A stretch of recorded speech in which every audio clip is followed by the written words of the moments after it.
Keeping Lai takes his family to visit his son in Ohio. Here, let me help. But just before landing, things go terribly wrong. And soon they're fighting for their lives. I didn't see any way possible that somebody in the crash could survive.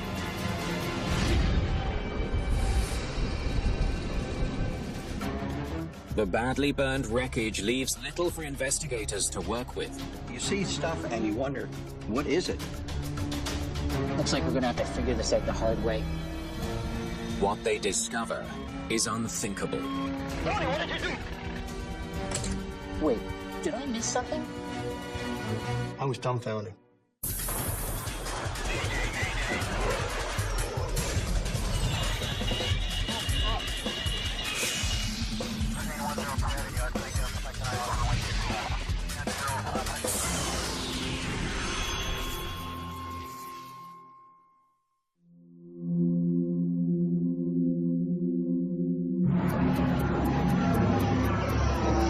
United Express Flight 6291 is en route from Washington Dulles Airport to Columbus, Ohio. A winter cold front has descended on the eastern seaboard, bringing freezing temperatures. Cold enough for you? Captain Derek White is at the helm. He's a seasoned pilot with more than 3,600 hours of flight time. Actually, I kind of like it. Really? Anthony Samuels is his first officer. He just started flying for United Express 3 months ago. Starting to get the hang of it? Oh, yeah. Flight time is 1 hour and 30 minutes. They're flying a brand new Jetstream 4100. A small twin-engine turboprop designed for short regional flights.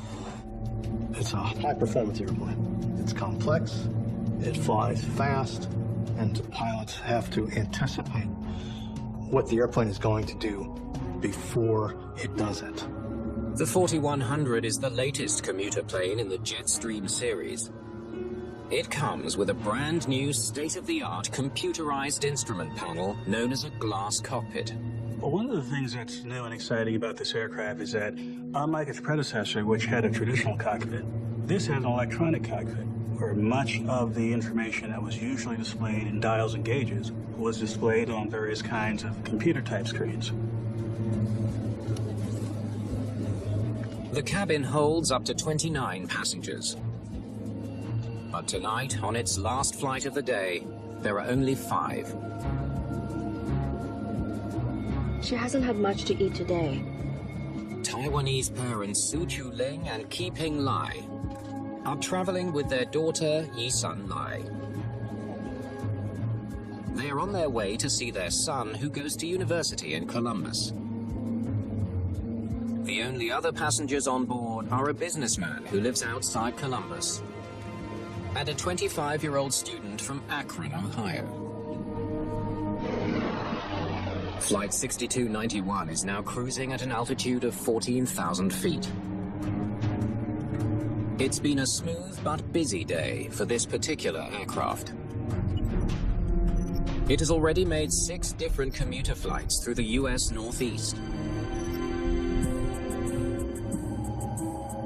United Express 6291, be advised, just had a report of some icing at 14,000.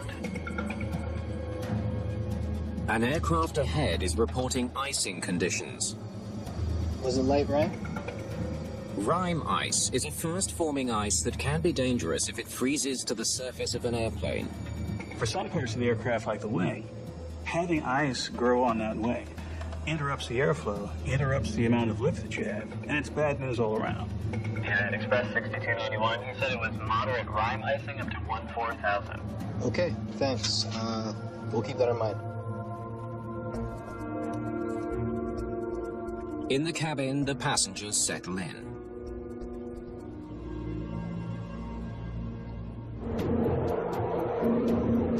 Approximately 50 minutes into the late-night flight, the captain is getting more concerned about the weather ahead. We're gonna hit the road soon. Indianapolis Center, United Express 6291. Can we get 1-5000 for a while?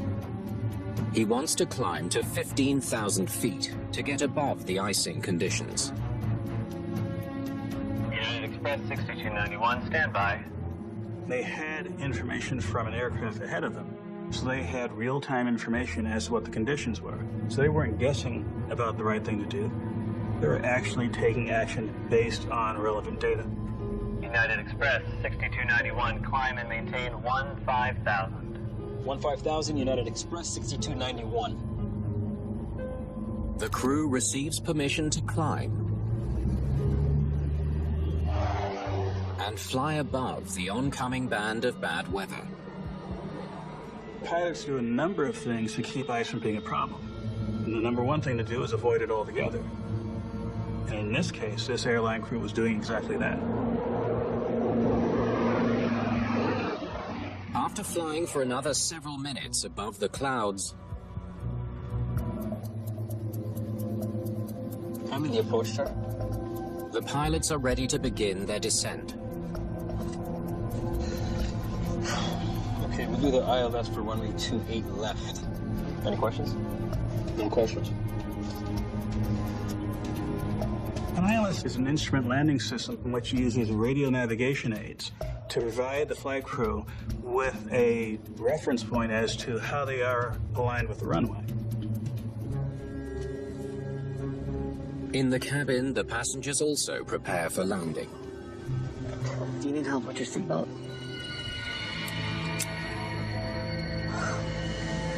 Here, let me help.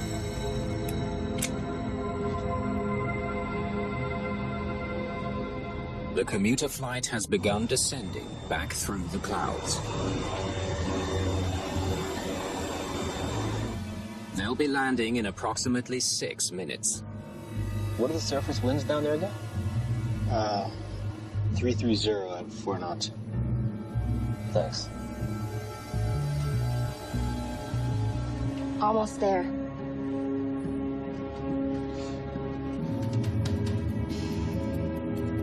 United Express 6291, reduce speed to 170 knots. The controller wants the plane to slow down for the approach to the airport. Reduce speed to 170 knots. United Express 6291. It's important for pilots to maintain proper airspeed at all times. It's especially important to maintain proper airspeed as you approach the airport when you're close to the ground. United Express 6391 on the localizer for 28 left. 6291. And I said, 6391.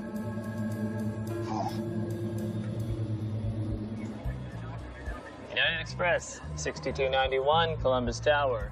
Runway 28 left, cleared to land. Wind 300 at 4 knots. Cleared to land, United Express 6291. Okay, if you have all the speeds, don't worry about it anymore. the ref is 112. I gotta input that. I did it for you.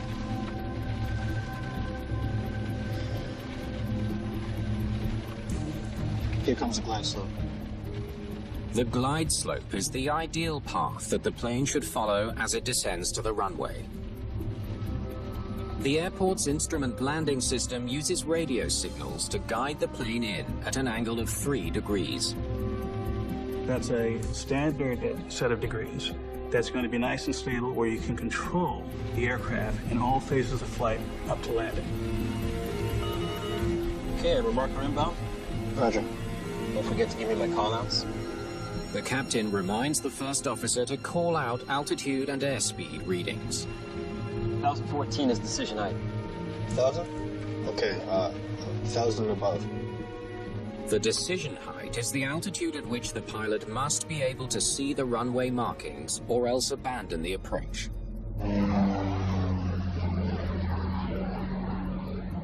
As the plane breaks out of the clouds, the runway's in sight. Okay, flaps 9. Gear down. It's okay. It's only the wheels coming down.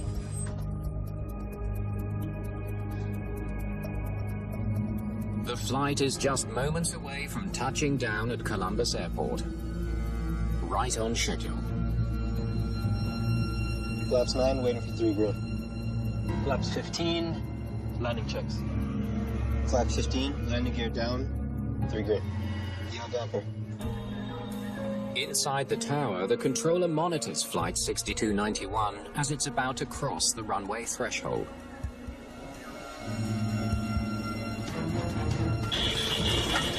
The plane becomes impossible to control. Tony, what did you do? I did nothing.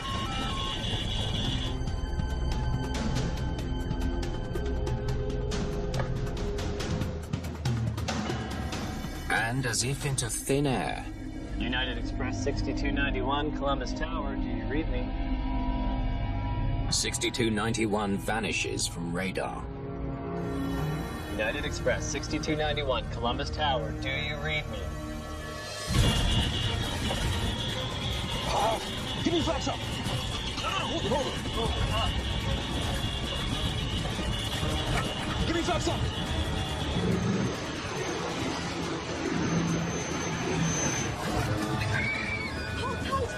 Only 1 mile from the runway.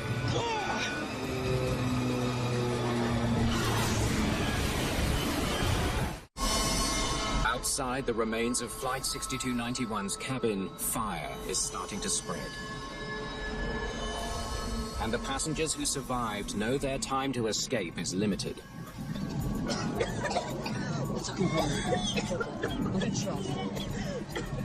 I'm okay. I'm okay. Keeping Lai finally gets his seatbelt undone and turns to help his daughter.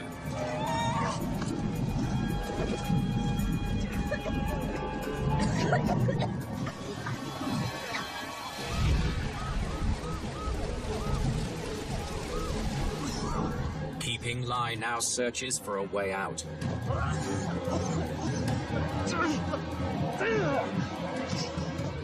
The emergency exit won't open. He tries the rear of the plane. The situation is critical. Leaking fuel from the crash could ignite an explosion at any moment. Finally. Come on, we have to move. I'll be right behind.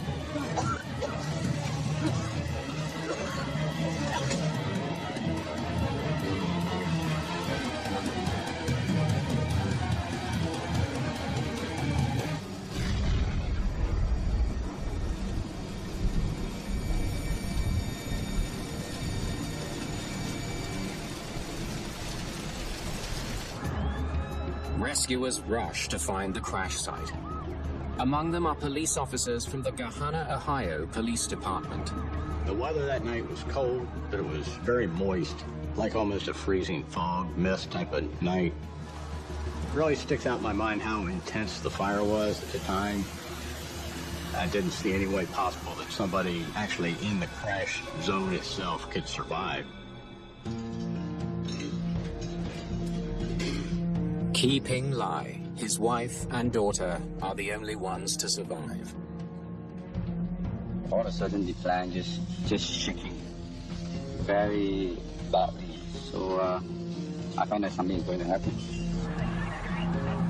This is the first fatal accident involving the Jetstream 4100.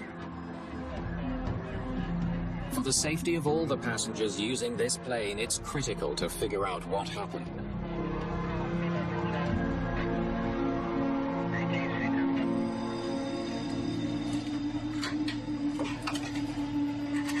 By morning, investigators from the National Transportation Safety Board, including lead investigator Al Dickinson, are on the scene. Okay, let's make sure we got all 4 corners. They first need to find out if the entire plane is at the crash site. If any major parts are missing, it could mean the aircraft was breaking apart before it hit the ground. The importance of finding all 4 corners of the aircraft is if something comes off an aircraft before impact, you probably can trace it back to the initial cause of why they had a problem. So it's really important to identify both wingtips, the nose, and the tail. But their challenge is immense. What's left of United Express 6291 is barely even recognizable as an airplane. The fire was very intense, and it made it hard just to try to identify the different pieces of the aircraft. You see stuff and you wonder, what is it?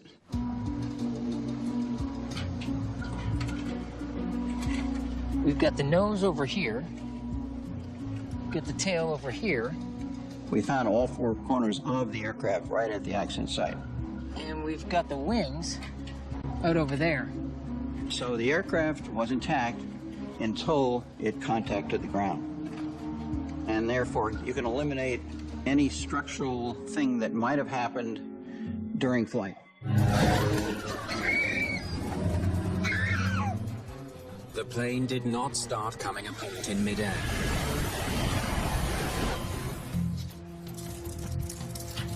But was the pilot in control?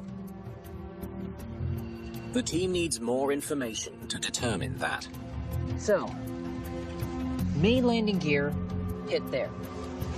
Nose landing gear hits up here. We had marks from the left gear, the center gear, and the right gear. It's lined up with the runway, gear down, but crash is short. What we could determine by the ground impacts was that the aircraft was headed toward the airport on a steady heading at the time of impact. Hey, what do you got there? As the aircraft descended, its propellers cut through nearby trees. The angle of the cut marks tells investigators the angle of the aircraft as it came down. Okay, the propeller cut mark started about 60 feet up. Same on both sides. So it came in level. There was no indication from the tree impact that the aircraft actually went anything other than in a straight line into the trees and the ground. The impact marks on the ground and propeller cut marks in the trees suggest to investigators that the pilot was in control of the plane until moments before the accident. Okay, flaps 9. You're down. So then why did it crash? Hey, bring it in here. Dickinson and his team soon find a clue, a key part of the wing. Ice. Looks to be about 1/4 of an inch. Let's get some pictures of this. It's the biggest clue yet. We found a couple of instances where you could see the amount of ice buildup. That's always an issue because ice does degrade the performance of an aircraft. And you're always wondering, did that happen in this case? A buildup of ice on the wings interrupts the airflow over them and increases drag. This results in a loss of lift. United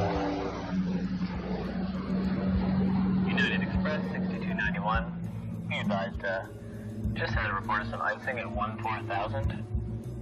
Did ice buildup on the wing's leading edges cause Flight 6291 to crash?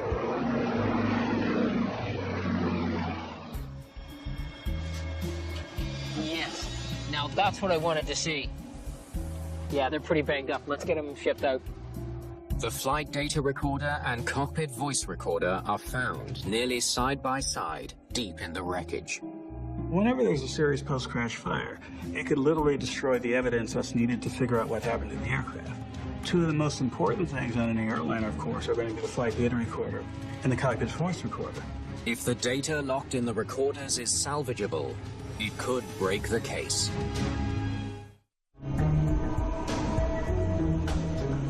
While investigators wait to see if the data on the flight recorders can be recovered, So we know we had 1/4 to 1/2 inch of ice on the leading edge of the wing. they'll need to find out if a problem with the aircraft's de-icing system caused the crash.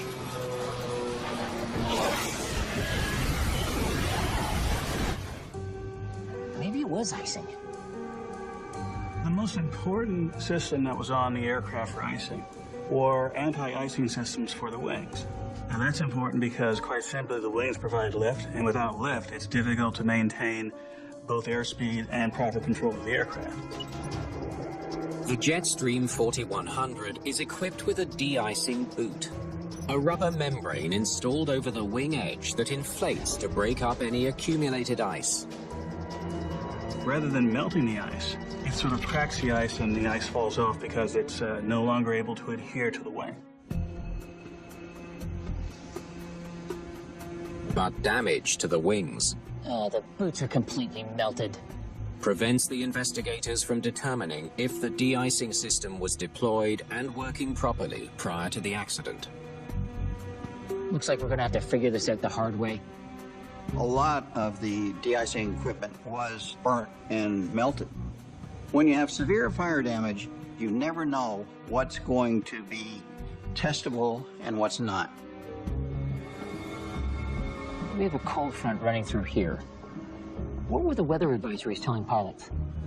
Dickinson hopes the experience of other pilots that night can help shed light on what happened to United Express 6291. Rime, mixed icing between 2,000 and 19,000 feet. Did any other flights fly through it? If other pilots flew through the same icing conditions, they might have experienced a similar problem. Yes. 2, just before 6291 was due in. Okay, let's talk to them.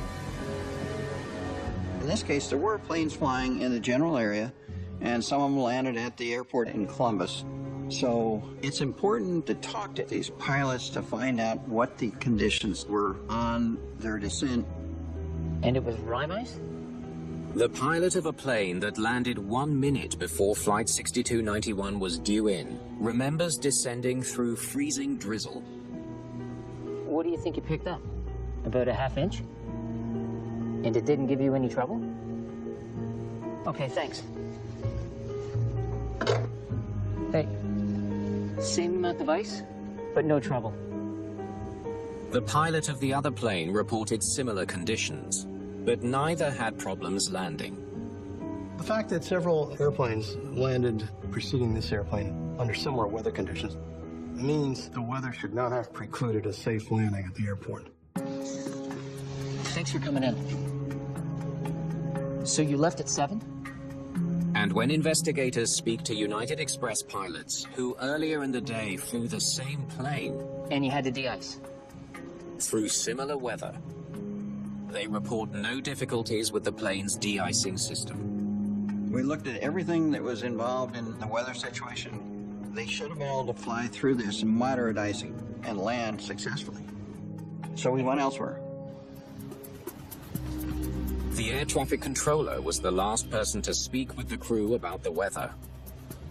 He might be able to confirm what they knew about the ice in their path. Okay, so take me through it. They asked to climb to 15,000 feet to avoid icing, so they knew about it. Okay, does anything else stand out? Yeah, they came in way too fast on approach. I had to tell them to slow down. United Express 6291, reduce speed to 170 knots. Reduce speed to 170 knots. United Express 6291. It's very unusual for an air traffic controller to tell a pilot to slow down at that close to the airport. Pilots can only land the airplane within just a few knots to land it safely. So to get to that point, the pilot had to slow the airplane, and the faster he was going, the less time he had to do that. It's a startling new clue. But why were the pilots flying so fast, so close to the airport?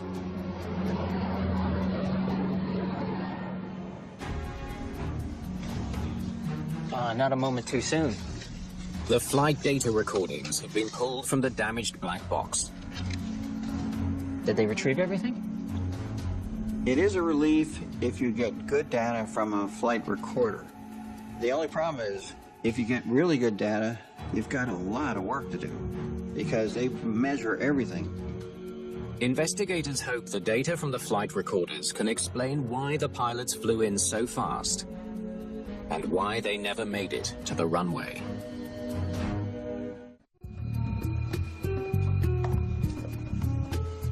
Okay. This is the ice that they flew through.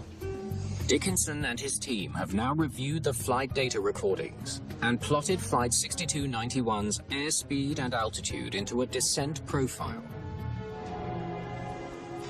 240 knots. They are screaming through this. Looks like a slam dunk. When I looked at the FDR data, it gave me a definite indication that these guys were just trying to get through that icing condition by doing a slam dunk type approach. A slam dunk is when a plane nears the approach high and then descends rapidly to the runway, often to get through bad weather quickly. But it's a risky maneuver. The thing about doing a slam dunk is that you can fly really fast to get through ice. But if you don't look well ahead of the aircraft, you can easily slam it right into the earth before you realize that you've done it. Here, they're going so fast, the controller has to slow them down. United Express 6291, reduce speed to 170 knots. And then, speed and altitude drop and drop and drop. Did the pilots lose control of their plane while performing a slam dunk? Barely 3 minutes later, they're at 100 knots. What's the airspeed supposed to be? Operations manual says 130 knots. So they go from way too fast to way too slow. How'd they manage that? Investigators turn to the flight data recorder, looking for something that might explain the drastic change of speed. It's here. They pulled the thrust back to idle, and they left it there. That'll slow you down, but slow enough to stall? ATC said to slow the aircraft down. And that's what the pilot did. Reduce speed to 170 knots. United Express 6291. The trouble is that the aircraft never stopped slowing down. There's got to be more. They were doing all this with the autopilot on. So right up until before they crashed, they were using the autopilot to help them land? When the autopilot is on during an approach, it controls the aircraft's pitch and roll. This is a workload reducing sort of thing for the pilot. If they don't have to worry about keeping the aircraft on a particular angle or particular direction toward the runway, they can focus their attention on other parts of the landing. Here comes the glide slope. And in all the years that I flew in the cockpit as an NTSB investigator, I rarely saw pilots offload the approach to an autopilot. The overwhelming majority of the times, the pilots flew the approach manually. They wanted to do that. They liked doing that because it's fun and because it keeps them sharp. When a pilot selects the autopilot will fly the approach perfectly, but it's up to the captain to monitor and control the airspeed. So they move thrust to idle. The plane slows down below the safe approach speed, which makes it descend. And the autopilot tries to climb. Because the plane drops below the glide slope, the autopilot pitches the nose up to regain altitude. But this slows the plane even more. It's what brings Flight 6291 to a stall. Tony, what did you do? I did nothing. What were these guys thinking? Listening to the conversations on the cockpit voice recorder may be the only way left to solve the mystery of the crash.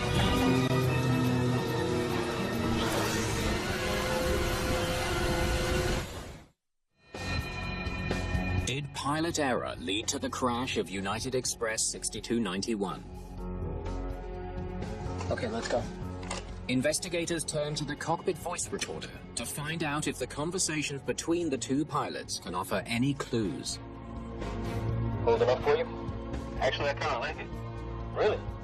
It's the only place where we can listen to what's going on inside the cockpit. So you starting to get a hang of it? Oh, yeah. You can tell from the interaction between the captain and the first officer, whether they work better or they work worse.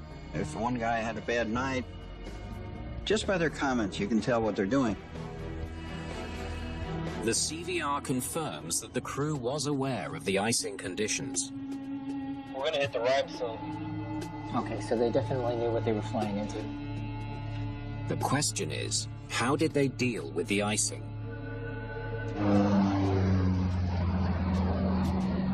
Since we have to descend through, let's keep it dry as long as possible. Then we can bring it down real quick. Like so. Okay, so the captain's planning on a slam dunk to get through the ice. Okay, continue.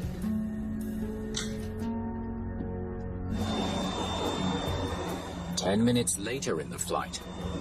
What are the surface winds down there again? 330 and 4 knots. Thanks. Tell you what. Yeah. What's the boots?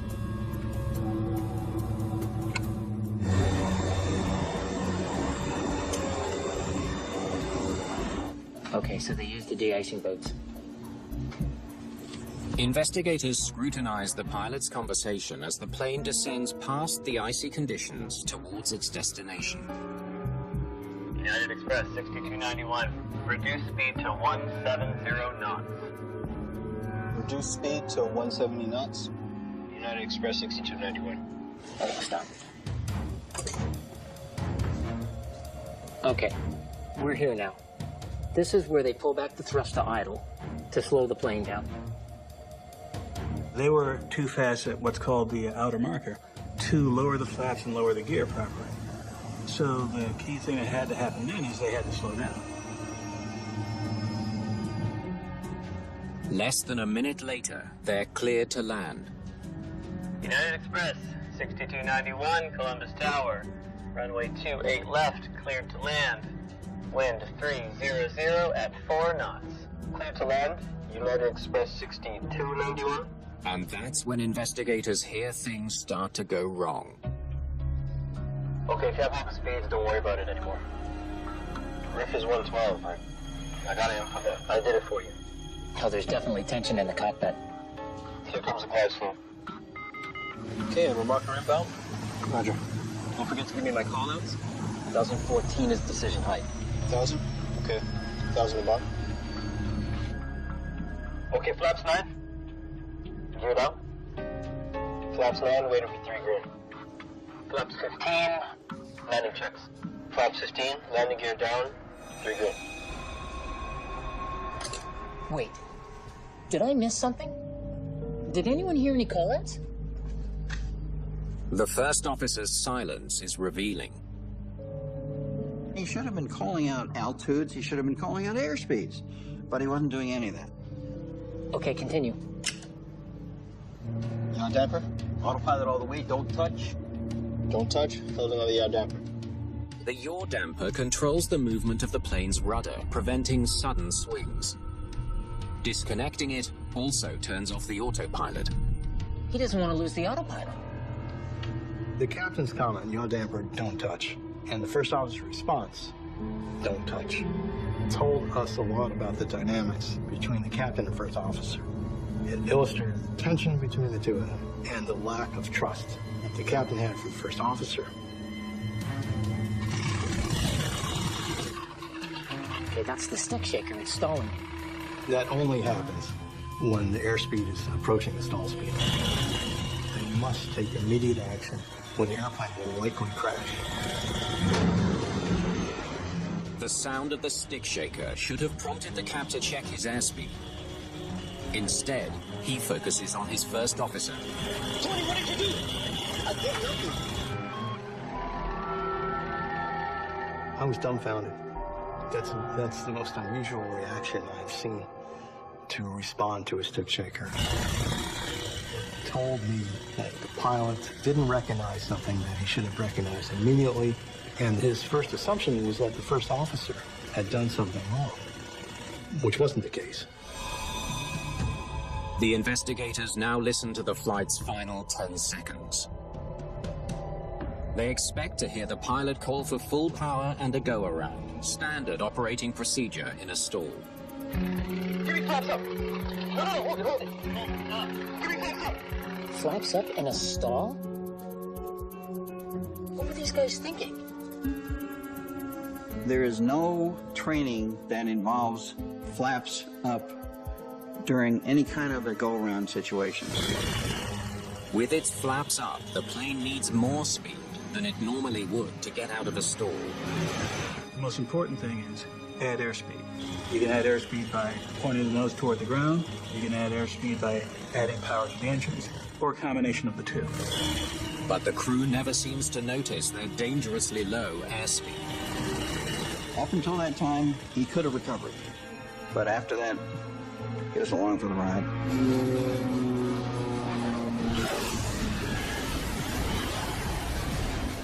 From the CVR, it's pretty clear that the captain did not feel he could rely on the first officer. It's also clear the first officer did not diagnose the need for the captain to increase the airspeed as he should have. And therefore, it's pretty clear that the team of the captain and the first officer was ineffective. Investigators established that the crash of United Express 6291 was caused by a series of pilot errors, leading to an aerodynamic stall. But they still don't know how such an ineffective crew ended up in the cockpit in the first place. Investigator Dickinson and his team combed through United Express pilot records for background about the crew of Flight 6291. I got the captain's records, then the first officer's. The first officer's records with the airline are surprisingly thin. That's it? This guy's totally green. Hired 6 months before the accident. Finished training 1 month before the accident. And he's only got 2.5 hours of line experience on the Jetstream 4100. He wasn't a bad pilot. He had a fairly good reputation, but he was not at all familiar with flying in the 4100, and he had very little confidence to state what he wanted. And that was brought out in looking at his records. What about the captain? The captain's records also raise serious questions about his qualifications. Look at this. He made a habit of failing his check rides. When Captain White joined the company 2 years before the accident, he trained to become a first officer. He failed his first simulator check due to difficulty managing the cockpit instruments during landing. More training was required. You could talk to pilots, as I have, and ask them, have you ever failed a check ride? And it's very rare that a captain or first officer will say, yeah, I failed one.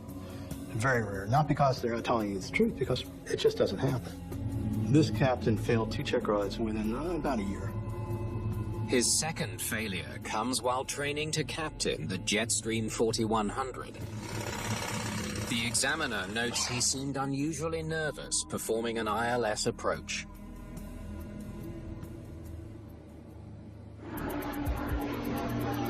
But after 2 hours and 20 minutes of additional flight training, he passed his follow-up check ride and became a captain on the 4100. As far as the training he received after failing, it was less than 2.5 hours of flying time. That to us is unsatisfactory. It's just, how much can you learn in one flight, basically? Next, investigators call first officers who have previously flown with the captain to find out about his habits when landing. So he usually used the autopilot while he was landing? Thank you.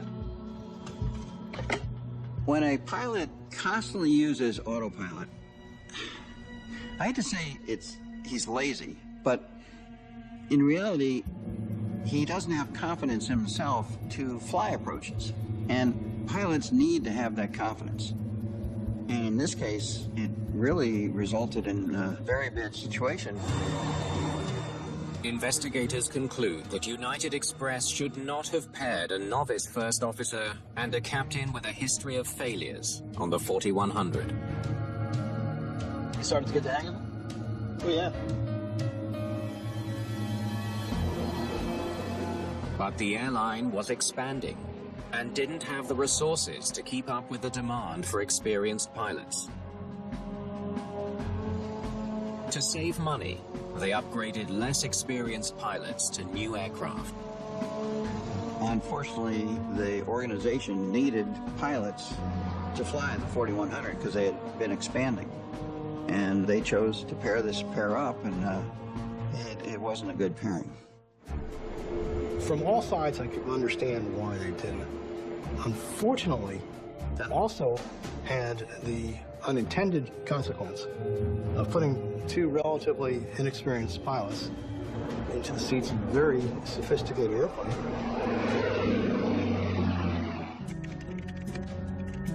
In their final report, the NTSB concludes that pilot error was the primary cause of the crash of United Express 6291. Yaw damper. Autopilot all the way, don't touch.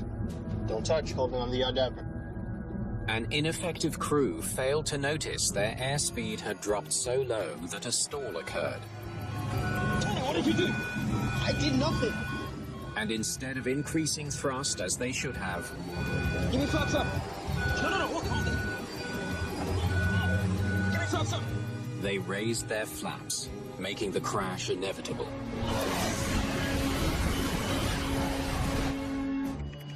Why the captain and first officer missed the airspeed, to me, is at the heart of this accident. The captain was under so much stress, focusing on the flight path, that he didn't have the ability to take in additional information.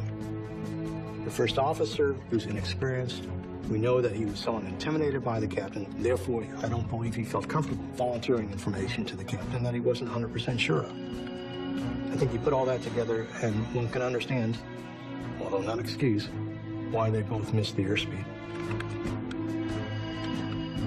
The NTSB recommends more training on recognizing and recovering from a stall, and on managing high-speed approaches. But one of the more notable results of the investigation comes out of the cabin, rather than the cockpit of Flight 6291.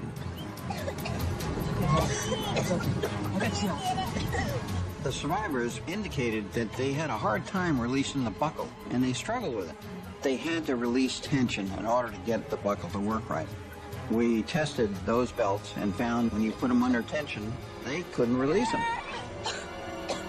So that's one of the good things that came out of this report, is the seat belts have all been replaced or taken out of aircraft that had these type of seat belts. It's a valuable finding from a tragedy that could have been avoided. This accident was very likely evidence of the flight crew, specifically the captain, perhaps leaning on technology too much.